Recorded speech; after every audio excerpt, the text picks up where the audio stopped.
Good morning, everyone. Welcome back to another episode here at the Gerrymandered Report, a Tuesday show, and we have got a Tuesday treat for you. Joining us once again, Senator Nina Turner. Nina, welcome back to the show. Glad to be here with you, John, always. We're glad to have you here, and you being here, that's the major treat. That's 99.99% of the treat, but we have one extra 0.01%, and that is that some watching on our YouTube channel right now might have already noticed that we have a Nina Turner emoji. And Nina, is the funniest thing. Someone on the chat in the pre-show was like, there should be a Nina Turner emoji. And so I said, there should be. And so I typed into our Slack, can we get like a zoom in of that awesome superhero image of her? And they were like, it's already up. We put it up this morning. And I looked and it was exactly what we wanted. And now it's there. So that's awesome. That is awesome. I'm excited about that. I love that like comic book depiction of you. That is cooler than any image of me that has ever been taken or drawn or hypothesized or will ever be. I love it too. To be immortalized in that way is a beautiful, beautiful thing. Exactly. And hopefully a show will be forthcoming on Disney Plus in the next couple of years. Anyway, the power, it's gonna be great. Moon Knight will have a small supporting role. Anyway, Nina, we're always glad to have you here. We got a lot that we're gonna be talking about. Like this is like one of the most packed rundowns ever. We're gonna be talking about everything from vaccination to affirmative action to the war in Iraq to qualified immunity to racially discriminatory gerrymandering to like everything that you can imagine. And that's gonna be very exciting. But before we get to that, Nina Turner, you were on CNN this morning, were you not? I was. You were, and you talked about sort of the different factions in this infrastructure fight, and you talked about Bernie Sanders and his pressure that he put on Joe Manchin. Now, I and many others have been just desperately calling on anyone in a position of power to actually pressure Manchin and Sinema and the others, and so Bernie finally did it. What did CNN think about that? Were they in favor of that? It was it was a great discussion this morning. I must admit, and shortly after me, two Congress people were on. It was Congresswoman Bush and Congresswoman Bowman, and like different segments. Did not know they were gonna have on so many progressives this morning. It was a really robust conversation, and what I laid out because Paul Begala was the other person on there, and the one thing that he and I did agree on is that the Democrats must do something. So that's a start. We did agree on that. I argued that $3.5 trillion investment is already the compromise position. He argued that something must be done and that the 3.5 combined with some other monies will make this the biggest investment since Reagan, I believe he said. The point of the matter is this: we cannot. I don't understand why we're compromising on the compromise on the compromise on the compromise. My major point is that 6.6 trillion was the starting number. Some progressives, John, as you remember, wanted 10. So we go from people throwing out 10 to okay, it's going to be 6. Now to 3.5, and now you have corporatists, more moderate Democrats, even trying to negotiate down from there. Let us not forget that both caucuses in both chambers, the caucuses in both chambers, being the Democratic caucuses, agree. Everybody agrees except for 2 senators. The people in this country agree, no matter what their political ideologies are, they say they rocking with the Build Back Better, et cetera, et cetera, et cetera. Yeah. Well, John, my question is, maybe you can help me with this. If the president wants it, if the caucuses in the Congress want it, if the American people say we rocking with you, then what could be the problem? Yeah. Well, there are several problems, but one that I think we should focus on is that unless you've been holding out on me, I suspect that you probably don't own a coal company. Do you own a coal company? No, I do. Well, then if you don't own a coal company, then how could you understand the concerns of coal barons? But really, like. That's what it is. Thank you. I'm not a serious person. I'm not a responsible person. That's why no one respects me. I've never held elected office. You're a serious person. That's why we have you on. So I can say crazy things like, if it's about $150 billion to incentivize power plants to not use coal, and a senator says no to it, the country doesn't get to have that, and he owns a coal company. I can't think past, okay, Biden sits down with him, says, here's the thing, you're part of our party, you are going to sell your coal company, you're gonna divest yourself entirely from fossil fuels, or we're gonna boot you from the goddamn party. Because that is the most obvious corruption. Like layered on top of it is the frosting of the fact that he's gotten $400,000 from fossil fuel companies in the last quarter alone. That's the sort of normal corruption that we've just sort of normalized, that we just totally allow it.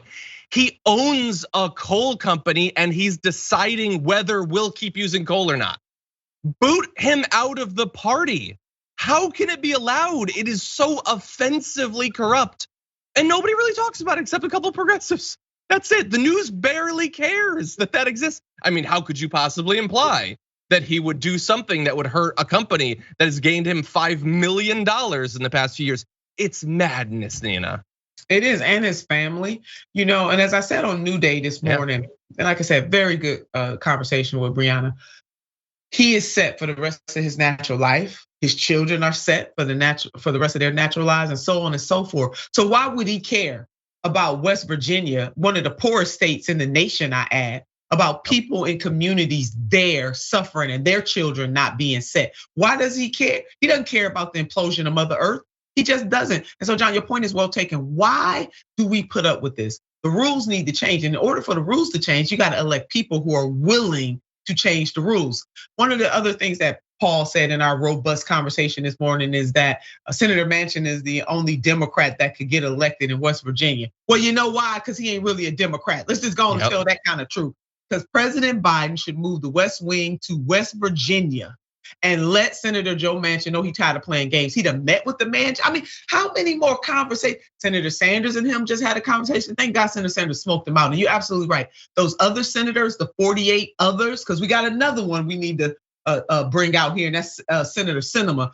Again, West Wing and West Virginia, and let Senator Sinema know I'll be in Arizona directly. Like I'm coming to a town near you right away. But no, they're not doing that because too many of their friends and frenemies are entangled in the same owner-donor situation. And so yet again, the American people lose or have to take crumbs from the table. They just increased, the Senate just voted in the defense bill, spending bill, to give the Pentagon $10 billion more than what they asked for, John.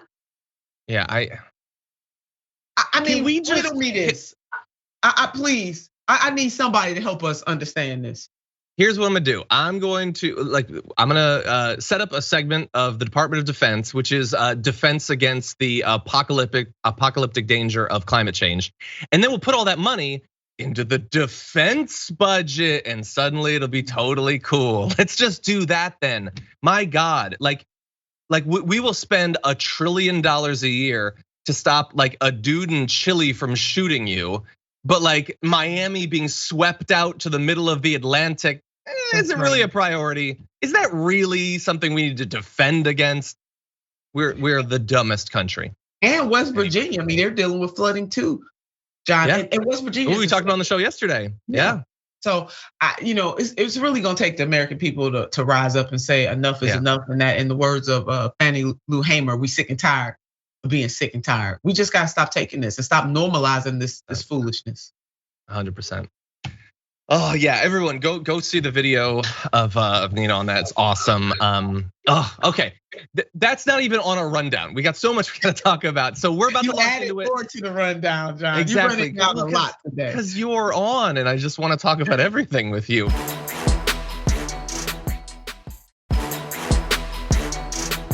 We're gonna launch into this thing. We got a couple different aspects we gotta talk about. I apologize. I'm gonna make you look at Tucker Carlson's stupid face, but here we go. It's been going on for a long time, but it never needed to happen. There's no inherent reason that a virus should rip apart the United States. COVID easily could have brought us together. Shared suffering often does that. 9/11 did that. And yet from the very beginning, demagogues like Joe Biden and many others have used this virus as a hammer to smash the bonds that connect Americans to one another. That is the most, you might think I'm gonna say unintentionally revealing thing ever. He just said the thing that Fox is doing and has done. Yes, there's no reason we should have been divided over COVID. Shared suffering does often bring people together, but demagogues have used it as a hammer to smash the bonds that tie us. but it's not unintentional that he said that. He said it intentionally. He knows exactly that that's what they did. He relishes in turning reality on its head and using it to drive us mad and drive his viewers into a lull where they expect nothing from government except demagoguery like that. But Tucker Carlson's commentary on COVID actually got even worse because he decided to use the death of Colin Powell to push people to be scared of getting vaccinated, to think that there's no point, as you'll see in this clip. Like almost everyone his age, Colin Powell was fully vaccinated against COVID. And yet, according to his family and doctors, Colin Powell died of COVID. Of course, that fact does not make his death any less sad, nor is it unusual. Many thousands of vaccinated Americans have died of COVID. Former CDC Director Robert Redfield announced just today that about 40% of all recent COVID deaths in the state of Maryland, for example, are among those who have had both shots. So what does that tell you exactly? Well, it tells you you've been lied to. Vaccines may be highly useful for some people, but across a population, they do not solve COVID. That's not speculation, it is an observable fact. People who've been fully vaccinated can still get the virus, they can still transmit the virus to others, and they can still die from COVID. Colin Powell is hardly the only example of that. So the question is, why are they telling us otherwise? And the answer is simple. They're telling us that to divide us from each other. Okay, he can't even read off teleprompter properly, but anyway, so he just said all that stuff. Notably, he left something out, which we'll turn to in just a sec, about Colin Powell. He said they can get sick, they can die. Why is everyone lying to you about that? Nina, what is he? I mean, we know that he's lying right there, but nobody's ever said that you can't get sick, you can't die. No one has ever said that it's perfect protection.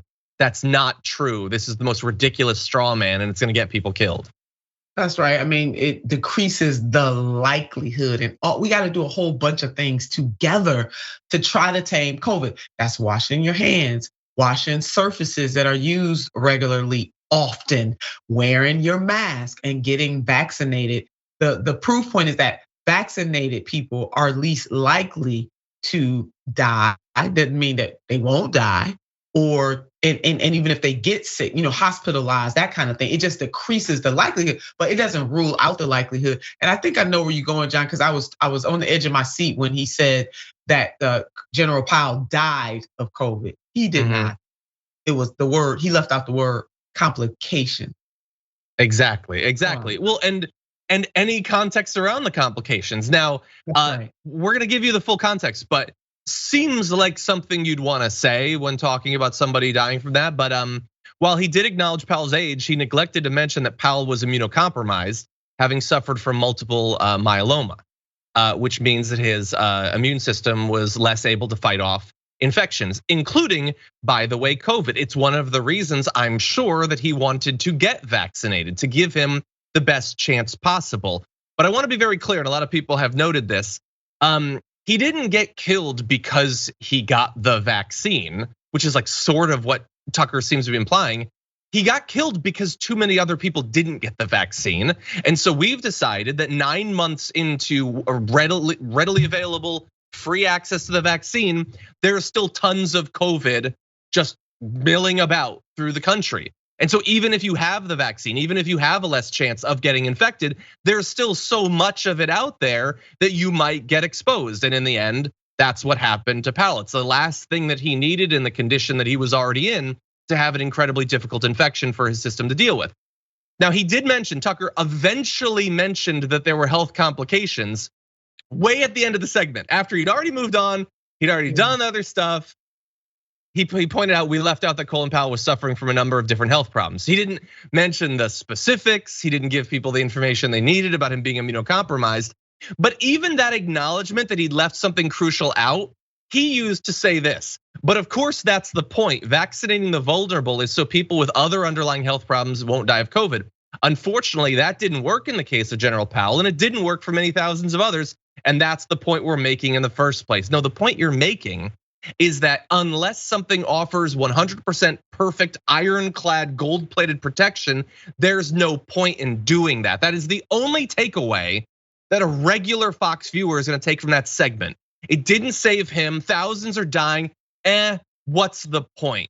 He is trying to disarm his viewers from protecting and safeguarding the lives of themselves and their loved ones. And that is what he has been doing from the very beginning, whether it's about masks or social distancing or lockdowns or reopening gyms or indeed vaccination. It is always advocating for COVID over his own viewers. And he's gonna continue to do it because it gets him the clicks that he wants. It's sensational. He's just fine. And John, you and I have talked about this many, many times, as has our other colleagues on TYT. We bet you he's vaccinated. 100%. Right. 100%. I'll bet every dollar I have. That ain't that much of a risk because I don't have that many, but definitely he is vaccinated.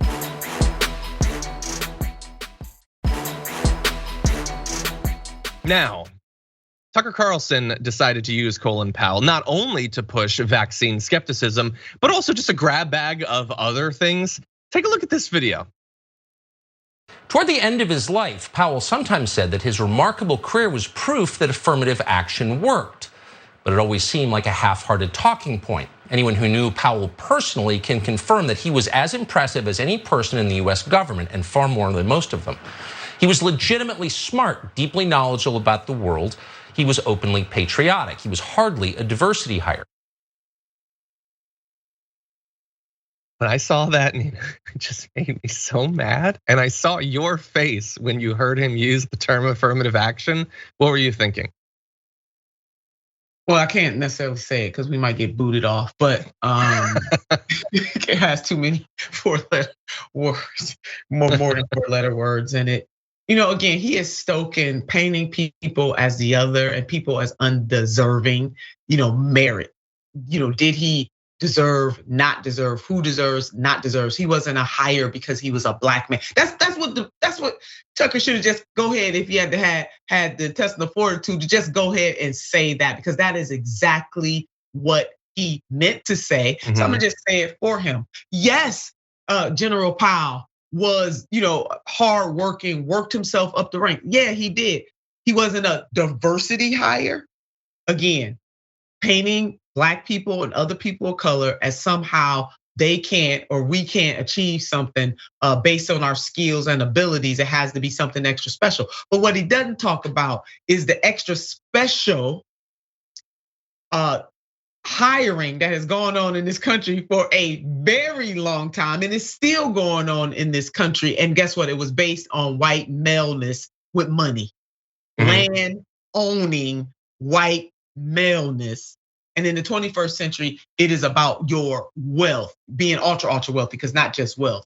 So he never wants to talk about that kind of stuff. But this is his bread and butter, John. This is what he does, and he does it very 100%. Well. Because people believe him when he's saying this stuff. He couldn't just give the man, just give him credit. You had to throw that he's not a diversity hire, as if every other black person or person of color or woman, for that matter, is some kind of diversity hire. Yep. Yeah. I'm sure what Colin Powell would have liked is for him to be used to degrade millions of other black men and women. And that is what Tucker used him for, because you're right. He knows his audience. And his audience wants that. They hate anything having to do with affirmative action or anything. And so Tucker Carlson does what he's gonna do, which is give them an entirely fictional, made up idea of what affirmative action actually is and what reality is. And the reason I think this is worth focusing on, at least briefly, is I want people to understand that while I can't necessarily suss out how much of the thing you just saw there, which we see in a lot of people, Ben Shapiro does this every day, is stupidity and a lack of ability to understand the world, or just outright dishonesty. In all likelihood, it's a mix of two. It's stupidity and dishonesty. Because what he just said is diversity hires are hired instead of people who are better. Affirmative action is about putting someone in who's not as good as the other people you could have who are not diverse. And I know that because he said Colin Powell didn't need that, he was better. But that's not what any of this is about. Tucker Carlson either believes or would have you believe that hiring was always honest and fair.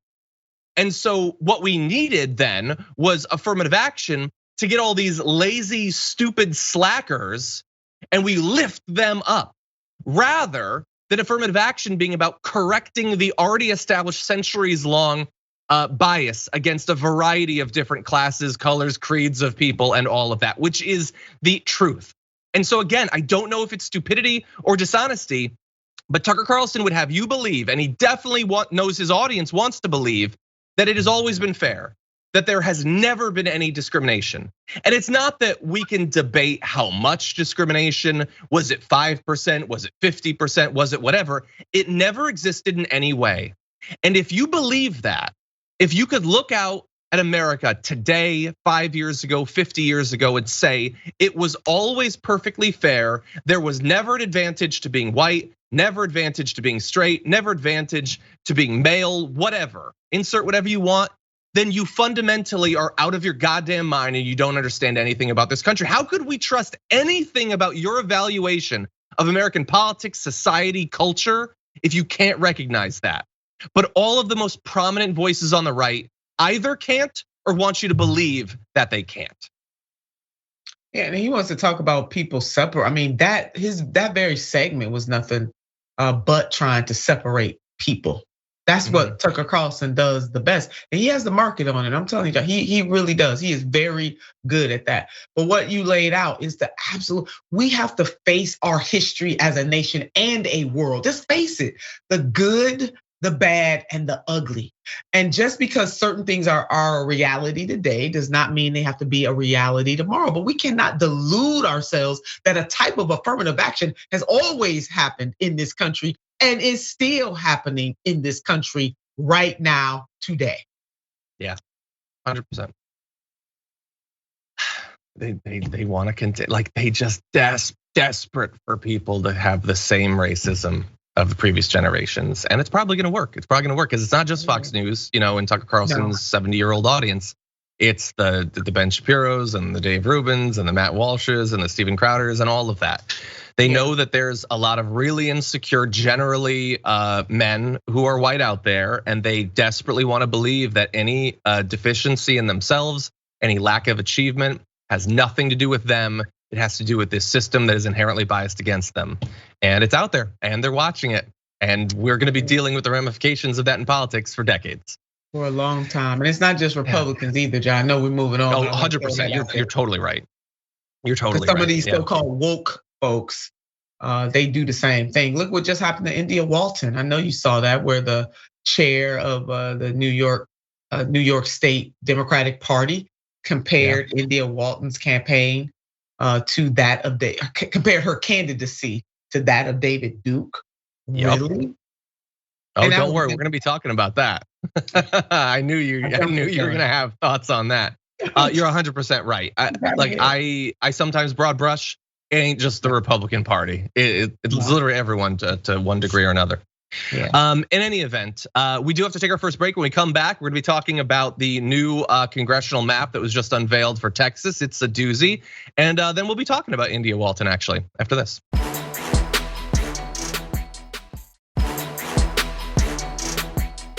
I think I know how Anna was talking about wizards. I think there was an international story about like New Zealand's like state wizard got fired or something. I'm gonna have to look it up. I don't know what Anna was talking about there.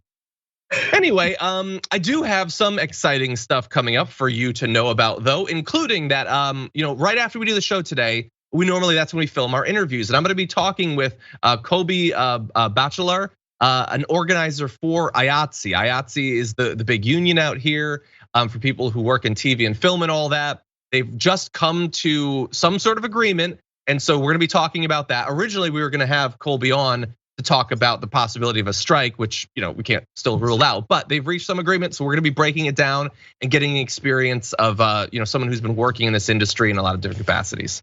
So that should be fun. And in addition, we have a new show coming up on Wednesday, a new Twitch exclusive show, The Twitchuation Room.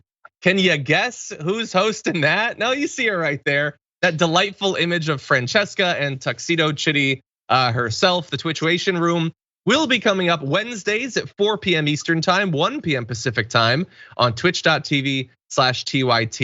Basically, shorthand, 1 p.m. Pacific, 4 p.m. Eastern, just be at Twitch. You got reactions, you got Galaxy Brain, you got The Twitchuation Room, you got a lot of fun stuff coming up, so don't miss it. Okay, with that said, we've got some big important news to talk about, so let's jump right into this. The redistricting process nationwide continues. We've got the map and the effects of the map for Texas, and it is basically exactly what you would have expected. The Republicans were in complete control of the redistricting process, and they've designed a map that will tighten their hold on diversifying parts of the state where the party's grip on power was waning and lock in the GOP's majority in the 38-seat delegation for the US House. By the way, it's not just that they get to change the districts because of population changes. They got 2 additional House seats.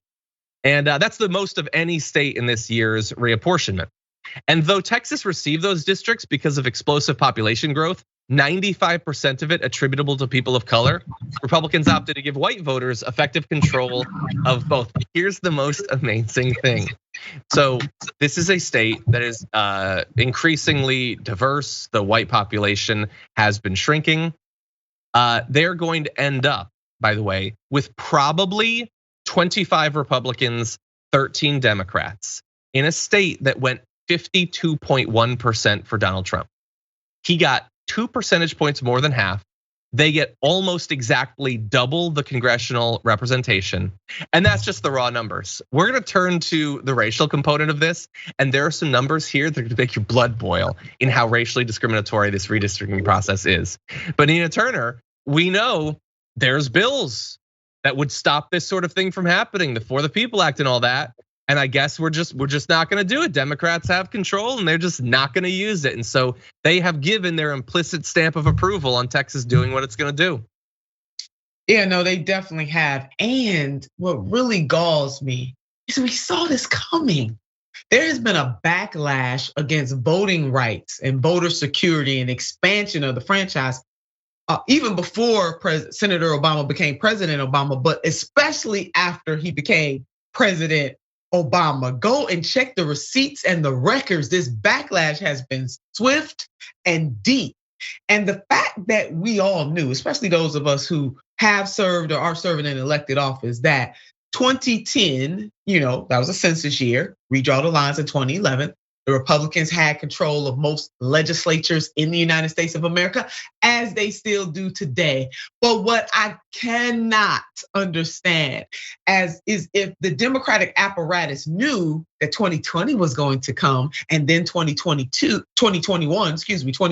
census year, 10 years later, and 2021, for the love of God, why did we not invest the requisite money into building up a bench of people who could run and win, but especially run to try to change the dynamics of state legislatures all across the daggone country, so that at least we could blunt some of this stuff. John, I was in the Ohio Senate in 2010, and I voted against the Ohio maps. You know why? Because of gerrymandering. Because it did not serve the people, it served politicians. And we find ourselves right back in this place in 2020, now 2021, with Republicans being able to draw the lines. I don't know, I kind of saw this coming, John. Yeah, you did, and I love having you here because, like as you said, you've actually been through this, and we knew it, and it's happening. So like think about Texas in particular in this time, and we'll get to the racial component in a moment. So we have a national movement of red hat wearers that are sure that political power is being stolen and that you can't trust elections. And you have Texas, which passed a bill to try to make it as hard for generally non-white Republican voters, carefully selected, to be able to vote. And they're stealing congressional seats from them by just like carving out bits of Austin and bits of Houston and throwing it into a rural area. And they know what they're doing. They know exactly what they're doing. And none of that is stealing the election, making it harder for one side to vote effectively, taking the representation through computer model gerrymandering. All of that is perfectly acceptable. There aren't gonna be any cyber ninjas, there aren't gonna be any audits, but that is how you steal a majority. You might not steal the presidency that way, but you might well steal control of the House. And so then you also have the racial component. So the Latino population in Texas has grown by 1.98 million, the white population by just 187,000. So you can see where the growth is going. Now, I want you to take a look at not just that they didn't give the representation to the people who are actually increasing the diversity of the state, they actually dialed it back. The number of districts with Black residents as the majority of eligible voters dropped from 1 to 0. Texas used to have 1, it doesn't have 1 anymore, despite the growth in the population. In the final map, Republicans reduced the number of districts in which Hispanics make up the majority of eligible voters from 8 to 7, meaning the state would have 23 districts with a white majority among eligible voters, up from 22 currently. By the way, so 7 for Hispanic, 0 for Black, 23 for white. The population in Texas, according to the most recent census, white and Hispanic is almost identical, 23 to 7. That's what you do. You like it. Like people talk about like Texas getting blue. Like first of all, that's you're assuming a lot about what people are going to support or whatever. But if you're just talking about like the size of a population, think about how much they can manipulate this. They can take a state that they win basically half the vote in and take double the representation, and then they can allocate that representation twice as big to one population as another, despite the fact that their population is exactly the same. And all of this is legal, except that we have the opportunity at the national level to do something about it, but that would require actually changing the filibuster, and a couple of senators don't want to do that. So we don't do it. So if you live in Texas, you're already being suppressed in 7 different ways. If you're Hispanic or Black living in Texas, you're gonna be suppressed even more than you were previously, which was already unacceptable. And this is what we get, Nina. The Supreme Court's not gonna do anything. The Voting Rights Act is done. There's not gonna be any new legislation. So this is the new reality in Texas, likely. Texas and trust and believe that other Republicans will try to follow this model. I just know Tucker's gonna talk about this social engineering that's going on. This how unfair what is happening in Texas is. I just know it, John. He's gonna watch us today. He's gonna talk about that tonight. The absolute reality here is that this is a stain on democracy, and that we collectively must do something about it, starting with those folks in the Congress. And doing away with the filibuster is an awesome start, which they are, don't have the stomach to do it. And I'm not so sure that even the president does, because he hedges on it too much for me. Also, we need to make the requisite investments so that people can run. You know what? Another 10 years is coming. I guess if Mother Earth doesn't implode, because we don't want to do a damn thing about climate change. But I digress. Let's assume another 10 years will come, and I believe that they will. Where are we going to be 10 years from now? Yeah. It is time to start planning right now. I mean, the vote is. I mean, they are just even before anybody casts a ballot, they are already not just pre-planning. The outcome of those elections are already predetermined because of the way that these people are drawing the lines. And that's what we need people to understand. I got a quote here I've been done by Amelia Boykins Robinson, and she said, "A voteless people is a homeless people." Basically, the majority of the people are not gonna ever run for office. But where we are supposed to be the most equal is when we cast our vote. How can that be when you have people just using, as you said, now it's not even the power of the pen, the power of the computer, because gerrymandering has always happened, but it is much more sinister, much more exact with computer generated gerrymandering. 100%. How in the world are people ever going to be able to have some control or let their voices be heard when you have politicians manipulating the process before they ever cast the ballot? Something is wrong, John. It's been wrong for a very long time, but it is getting worse. Yep, and we're supposed to have some politicians that actually care to do something about it, and we unfortunately really don't. Like, they're just not, like Sinema doesn't care about this, like Manchin doesn't care about this. They don't care at all, and they're the Democrats, supposedly. And there's no consequence either for them not caring. Let's put that out there. They become a household name. They get called into the White House for a conversation. People fawning all over them. What will they do? What will they decide? Yeah. Where are we been into the moderates, into the corporatist wing of the Democratic Party? I just don't get it. Yeah, and by the way, like if I knew that we were definitely gonna lose our majority, I would do something with that time. And by the way, they're not doing anything, so they were gonna lose it anyway. But after this and after other states get through with this, forget about it. Like And that's how it works. The Republicans do not need to get more popular. They don't need more voters to support them. They don't need to come up with any sort of platform. In 2020, they literally didn't have a platform.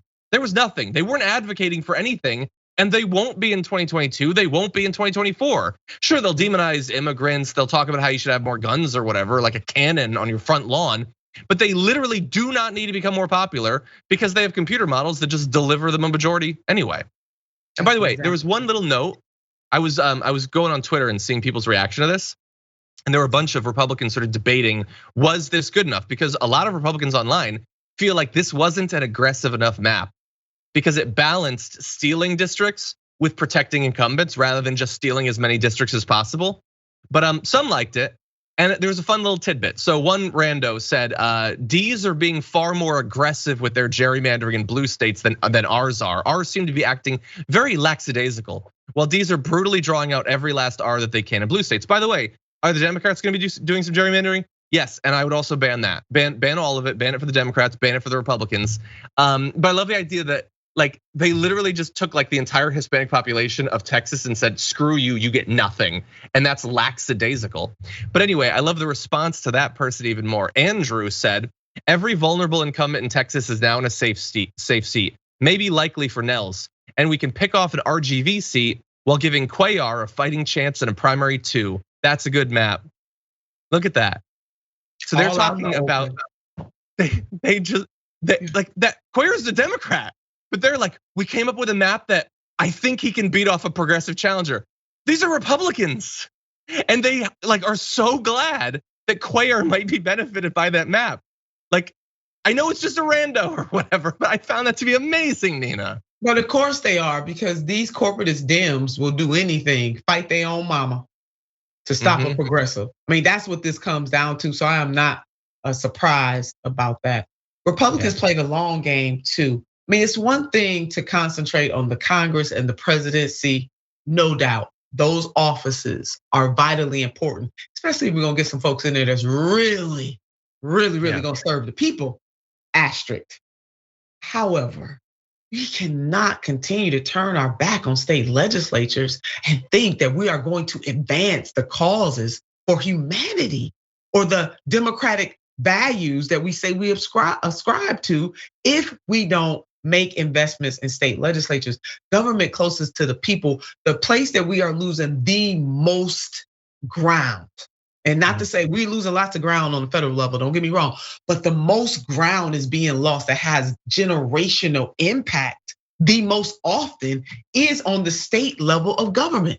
And so Democrats need to get a clue, they need to get it real quick, that we have got to plan for the long term in the same way that the Republicans do. They say, hey, would the Republicans rather have control of the Congress? Absolutely. Would they rather have control of the presidency? Absolutely. But you know what they say to Democrats? Go ahead, y'all can have this for a little while because we gonna have most of the 50 states. Yeah. Okay, you know what we're gonna do? We're gonna take our second break. When we come back, we're gonna be talking about the SCOTUS decision on qualified immunity. Not good news, just gonna let you know that. And then we'll have that story on India Walton after this.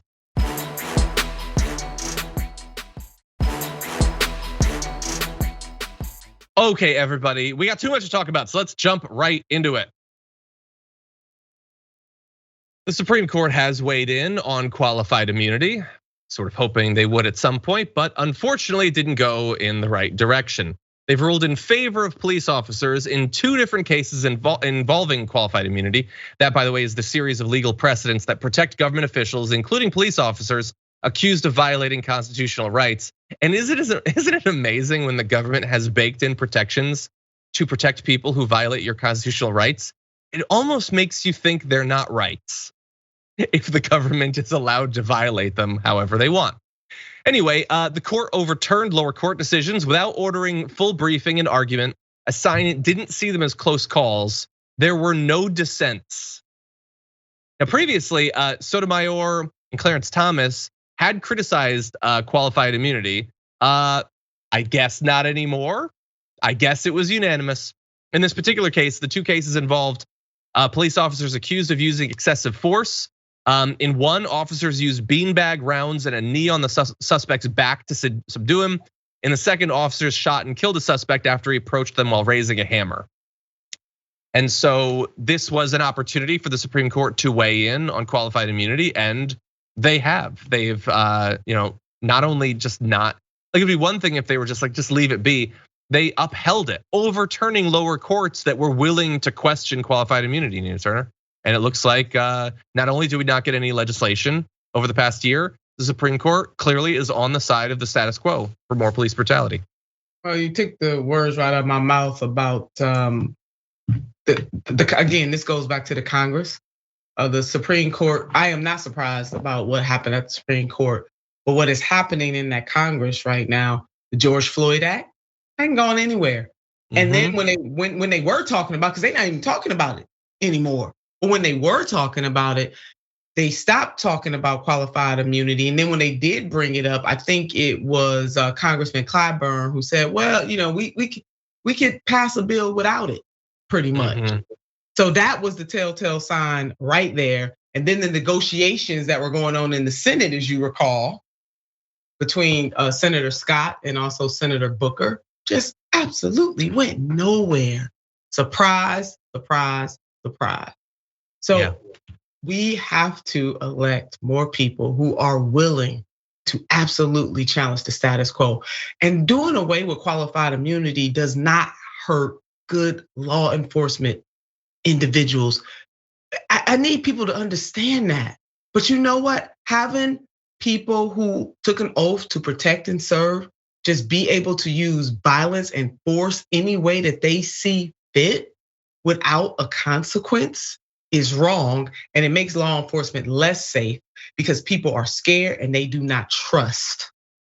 And it's just, so I'm not surprised by the Supreme Court. They're following the lead of the Congress. Yeah, exactly. Yeah, nothing. Just like it's so frustrating because people tend towards apathy, and Americans more so than others. But in this case, we had the biggest social movement of our lives, sustained for months. When it is hard to get something sustained for a week, they did it for months. They did it across the country. They did it despite being brutalized by cops in the streets, despite infiltration by Boogaloo boys trying to start race wars and all that. But they did it, and I'm not saying nothing got done, because you never know. I mean, maybe you have a Cory Bush eventually that comes out of the movement. Maybe you have people who run and win in elections, but Congress has decided, hey, we did our photo with traditional African garb. We renamed a street, everybody. What more do you want out of us? And now the Supreme Court's like, we're gonna do less. Yeah. Don't get me started about that garb stuff. Lord have mercy. That was one of the saddest moments in Congress, as far as I'm concerned, to see them put on that and then kneel and do all that foolishness. Meanwhile, Kaepernick took all the hell. Took all the hell to really stand up against systems within the NFL, which reflect systems within our larger country. I mean, we could do a whole show on just this topic alone. Supreme Court, very disappointing decision, unless maybe they know something we don't know, John. Maybe they do on this, I don't know. But the fact that the Congress is not acting. 100%. Yeah. Okay, we're gonna return to the team. We're gonna return to that photo after this next break, but we don't have much time. So let's move ahead to the D block for right now, and we're gonna jump into this video. Is it always a requirement of a Democratic elected official, or perhaps the state chair or party chairs? Is it a requirement that if someone wins the Democratic primary, they must always get the Democratic endorsement of these people? And that's a question I would answer, no, it's not. Look, let's take a scenario very different, where David Duke, you remember him, the Grand Wizard of the KKK? He moves to New York, he becomes a Democrat, and he runs for mayor in the city of Rochester, which has a low primary turnout, and he wins the Democratic line. I have to endorse David Duke? I don't think so. Now, of course, India Walton isn't in the same category, but it just leads you to that question, is it a must? It's not a must. It's something you choose to do. That's why it's an endorsement. Otherwise, they call it something else, like a requirement. You know what also isn't a must? comparing someone to the head of the KKK. When you say they're not in the same category and yet you put them in the category, that's not a must. That's a choice you made, to use his terminology there, Nina. That's madness. New York Democratic leader comparing a black woman to David Duke. Very easily rolled off his tongue, sisters and brothers, family and friends, very easily. Because you know what? It's okay. He knows there will not be a real consequence for being able to say that. And not only a black woman who has been fighting, year after year for equality and justice for the people where she lives, but she won the Democratic primary. She is the flipping Democratic nominee. But you know what? She is also a self-declared Democratic socialist. Yep. So she doesn't fit nice and neatly into their box. He need to come on out and tell that kind of truth. They don't want to endorse her nor support her because she is a Democratic socialist. And basically they said the hell with the fact that she's the Democratic nominee and won the votes in the city of Buffalo during the primary. She is not the right kind of Democrat. I am so, you know what? Because I just experienced that. John, as you know. Oh, 100%. And the Dragon Squad knows, just experienced that and was told by people who were on the inside listening to the people having these conversations, that the power structure made it very clear that I was not the right kind of Democrat either. And we know the kind of people that are making donations to the incumbent who lost the primary and is mounting a write-in campaign are some of the same types of people who endorsed or supported my opponent too in the primary. But the difference is here, India Walton won the primary. And John, let me, because the man, eventually he apologized, but it took him a long time to get there. Because he said, well, look, basically I said what I said. And then he got the call. And then he said, I apologize. But I think that the public advocate, Jumaane Williams, I just want to read his quote. And he said this, he said, Jumaane Williams, public advocate in New York. He said, I did not expect the chair of the New York State Democratic Party to compare the Democratic nominee for mayor of Buffalo, a black woman who has spent years fighting for her city, to a neo-Nazi grand wizard of the KKK. Hello, somebody. And we know lots of other people made quotes and all of that, but it took him a little too long to get to an apology. But there's something that I do agree with him on. You know what? He said that you don't have to endorse who comes out of the primary. You know what, John? I hope progressives are listening, because they gave us hell. What? Yep. You're not gonna endorse the person that came out of the primary? Shame on you. You guys are divisive, right? What happened to unity? Yeah. What happened to unity? What happened to I thought we were supposed to unify. Weird how that works out. I mean, this is racialized. This is that example that we were talking about, that you don't just have to be a Republican. This right here, because he knows that nothing really is going to happen to him for making this kind of comment. And it was in his heart. Yeah, it was too easy. It was too smooth. He wanted to. He did. But yeah, you're right. Like we'll get to some of the other comments. And I endorsed her too. I was in Buffalo with her, John, about 2 weeks ago now, going door to door. She had a big rally, a big crowd. Zephyr Teachout was there. I mean, a whole host of people were there. I believe she is going to win this race, but look at the hell she got to catch. And she won the nomination, for God's sake. But she won the primary. Imagine if if I mounted a write-in campaign. Can you imagine that? Oh my God, no. They would not allow it. They would not allow it. Yeah. Anyway, but by the way, to the audience, we've spoken with India Walton. The interview is up on the channel if you want to find out more information about the write-in challenge that Byron Brown is waging and all that. I just want to show you one more thing, and that was the response from India Walton on Twitter using this meme of corporate Democrats seeing a black working class mother fighting to ensure everyone has housing, healthy food, and clean drinking water. Is this the KKK? That's pretty good. I love that. India Walton has had to deal with a lot, both in her life before running for office and now. She does this amazing thing. She represents this amazing possibility for the party, and they spit in her face. And so insult to injury. Anyway, That's the end of our first hour. Thank you for watching on our linear platforms. If you're on Twitch or YouTube, there is more coming. We're gonna take a short break, but there'll be more news after this.